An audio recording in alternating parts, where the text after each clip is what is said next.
Balita ko, kambal din maging anak ni Nene. Ano kayang gender ng anak ni Nene? Makipagpustahan kaya ako? Lalaki ba o babae? Tama. Makipagpustahan ako kay kila Fering Tala pati sa tamang-tama. Ayun si Virgil. Virgil, ano siya mo? Nalaman mo bang kambal yung anak ni Nena? Oo, alam ko. E paano mo nalaman? Eh, kwento sa akin ni Nena, nakambal yung anak niya. Ako, kwento lang naman sa akin din ni Aling Adelfa. Tinatanong natin sa akin ni Aling Adelfa kung sino yung tatay nung pinagbubuntis ni Nena. Eh, wala naman akong kaalam-alam to. O nga pala, Virgilin, alam mo ba kung ano magiging anak ni Nena? Alam mo yung gender? Ay, naku, hindi ko alam kung ano magiging gender ng anak ni Nena. Basta kakaalam ko lang, kambal. Hindi mo alam. Gusto mo pustahan tayo? O sige, pustahan tayo. Basta ako, babae ako. Babae ka. Ako lalaki ako. Paano mo nasabi na babae magiging anak ni Nena yung kambal? Iba rin kasi yung aura ni Nena eh. Kaya parang feeling ko babae siya. Kasi ako parang feeling ko lalaki talaga yung magiging anak ni Nena. Kasi ang itim ng batok ni Nena. Ang itim ng kilikili. Passion leg parang medyo nangitim din. Kaya parang feeling ko lalaki. Ganon. Maitim ang leeg, kilikili, lalaki na. Ba't parang matagal nang maitim mga kilikili na nila.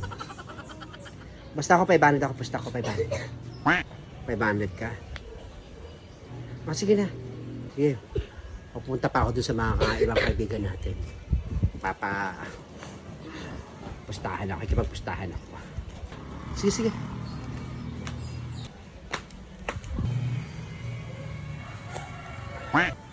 Uy, Wanda.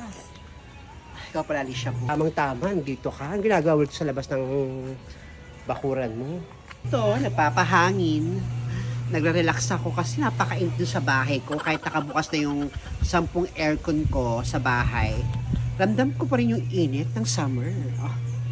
Ako tamang-tama.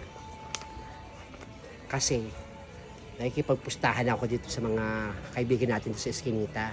Baka gusto mong sumali na makipagpustahan sa magiging anak ni Nena. Ha? Kasi ako lalaki, si Virgiline babae. Ikaw, anong sa tingin mo ang hula mo, magiging pusta mo? Ano magiging anak ni Nena? Ay naku, Alicia mo, pasensya ka na ha. Kasi para sa akin, sugal yan. Hindi ako may sa mga pustahan. May karama yan eh. Ayoko sumaya sa mga ganyan, mapusta-pustahan. Isa lang naman to, di man to sugal. Ano lang naman to, kasiyahan lang naman. Kung gusto mo, bumalik ka ito sa akin, daanan mo ko. Bibigyan lang ito ng 1,000. O sige. Daanan kita rito, kunin ko 1,000 ibibigay mo ha. Oo, sige dumaan ka na dito. Aabot ko yung 1,000. Basta ayoko tumaya sa mga ganyan-ganyan pustahan niyan. May karama yan eh. Sige na, alis ka na. Ini-istorbo mo yung peace of mind ko eh. O sige. Hindi mo kita i-istorbo yan sa mo. Pamamahinga mo rito sa labas ng bakuran. Basta 1,000 ko ha. Pagpusta ko rin yan eh. Ha? Hindi matatanong pa ako sa ibang mga kumari natin. Sige na.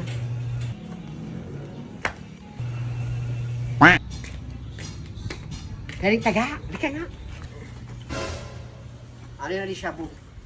May sabihin ako sa'yo. Ano nga yun? Baka naman gusto mo sumaya sa sa pustahan. Ano naman to? Parang isang katuwaan lang. Anong katuwaan yan? Kasi to si Virgiline nakipagpustahan sa akin. Oo. Na kung ano ba magiging anak ng magiging kambal ni Nena, babae ba o lalaki? Eh, sabi ko lalaki eh. Eh kay Virgiline babae, nagpusta siyang 500. Baka gusto mo sumali. Sige, sali ako. Magkano ang pusta mo? 10,000. 10,000 ang pusta ko. 10,000? Ang mahal naman nun. Mamay matalo ka, kawawa ka. Sayang lang yung 10,000 mo. Ako lalaki ako. Ito lang buang loob ko, lalaki ang anak ni Nena. Eh, paano mo masabing lalaki yung magiging anak ni Nena? Paano ko nasabi? Kitang-kita naman si itsura ni Nena. Ang itim ng batok, ang itim ng leeg, ang itim ng kilikili. Malamang lalaki yan. Walang nagbago si itsura ni Nena. Oh, itim-itim niya. Nakakatawa ka naman. Alicia boy. Eh, matagal lang maitim kilikili tsaka batok at leeg ni Nena. Basta ako babae ako. Go lang ako. 10,000 to, walang bawian to ha. Bahala ka, Feli. Punta ko lang muna si Nena at si Negra. At saka si Paring, baka gusto lang sumali. Huwag mo nang puntahan si Negra, pati si Paring. Malamang, alam na nila kung anong gender na magiging anak ni Nena. Eh, mga tropa ni Nena yan eh. Sa bagay, may point ka, no? Siguro, kanasang isali kasi mamaya, tropa nga pala yan ni Nena. Malamang alam na nila kung anong gender ni ano. Sige na. Bukas, di ba, bukas yung gender revelation ni Nena? Kawawa ka, Feli, talo ka. Sige na. Kita-kits tayo bukas sa gender reveal ni Nena. Sige nakala mo na. Oh, sayang. Laki ito ng peling taga, 10,000, mapapasakin to. Sige na. Kita-kits tayo bukas sa gender reveal ni Nena. Ingat! Laki nun ha. Pusta ko. 10,000. Tignan ko lang kung meron siyang pang-abono.